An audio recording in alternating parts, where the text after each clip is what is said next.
प्यारे किसान भाइयों, बात कर रहा हूं doctor Rajendra Gupta, innovation artificial insemination training institute Bathinda से। तो आज हम आपके साथ बात करना चाहेंगे गर्मियों के कारण जो एनवायरमेंटल टेम्परेचर हाई हो जाता है हमारे इस प्लेन एरियाज़ में, स्पेशली ये पंजाब और उसके एडजॉइनिंग स्टेट्स में, तो उसमें सबसे बड़ी जो मुसीबत आती है हमारे पशुओं को आती है, और ख़ास तौर पे दोगली गायों को बहुत ज़्यादा आती है। क्योंकि ये जो दोगली नस्ल गायों की है ये ठंडे मुल्कों की नस्ल है, और इनका जो बॉडी का खुद का सिस्टम है जिसको हम थर्मो रेगुलेटरी सिस्टम बोलते हैं। थर्मो रेगुलेटरी सिस्टम का भाव क्या है? अगर एनवायरमेंटल टेम्परेचर बहुत हाई हो जाता है, जैसे आजकल टेम्परेचर हमारा 45 से ऊपर चल रहा है, तो इनके शरीर के भीतर जितनी गर्मी अंदर जाती है उतनी गर्मी ये निकालने में असमर्थ होते हैं, क्योंकि इनका थर्मो रेगुलेटरी सिस्टम ज़्यादा अच्छे से काम नहीं करता।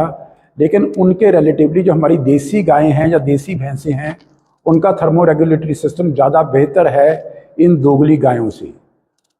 इन दोगली गायों को इन गर्मियों में जब एनवायरमेंटल टेम्परेचर हाई हो जाता है तो ये पशु अक्सर हाँफने लगते हैं, मुंह खोल के सांस लेने लगते हैं। इनके मुंह से लंबी लंबी पानी की बूंदें, या जिसको हम सैलिवेशन बोलते हैं, वो आने लगती हैं। नाक में से नेज़ल डिस्चार्ज आने लग जाता है, और पशुओं के दूध की प्रोडक्शन भी बहुत ज़्यादा कम होने लगती है। लेकिन इस समस्या को हम लोगों ने कैसे हल करना है, ये आप लोगों के लिए जानना भी अति ज़रूरी है। जहाँ तक इस थर्मो रेगुलेटरी सिस्टम को हम लोग अगर रेगुलेट करना चाहें तो ये तो हम लोग नहीं कर पाते, क्योंकि इसका जो थर्मो रेगुलेटरी सिस्टम ऑटोमेटिकली ये थोड़ा सा कम काम करता है। लेकिन फिर भी कुछ एक उपाय हम लोग कर सकते हैं। अगर हम लोग इन गायों को, जब ये एनवायरमेंटल टेम्परेचर हाई हो जाता है, ये अपने उस एनवायरमेंटल टेम्परेचर को कंपनसेट करने के लिए जब मुंह खोल के सांस लेते हैं तो इनके मुंह से जब इनकी जीवा बाहर निकल आती है, तो जीभ के ऊपर जितना भी ये सलाइवा होता है, जब मुंह की लारें होती हैं, जब ये हवा में इनकी लारें उड़ती हैं तो उनमें ठंड पैदा होती है, और ठंड पैदा होने से इनके शरीर की गर्मी निकल आती है। लेकिन ये एक नेचुरल प्रक्रिया है, लेकिन ये एक नेचुरल प्रक्रिया इतनी ज़्यादा नहीं है कि इतने हाई टेम्परेचर को ये कंपनसेट कर पाएँ। लेकिन उसके साथ साथ अगर कुछ उपाय हम लोग अपने लेवल पे कर पाएँ तो इसमें हम लोगों को काफ़ी अच्छे रिजल्ट मिलते हैं।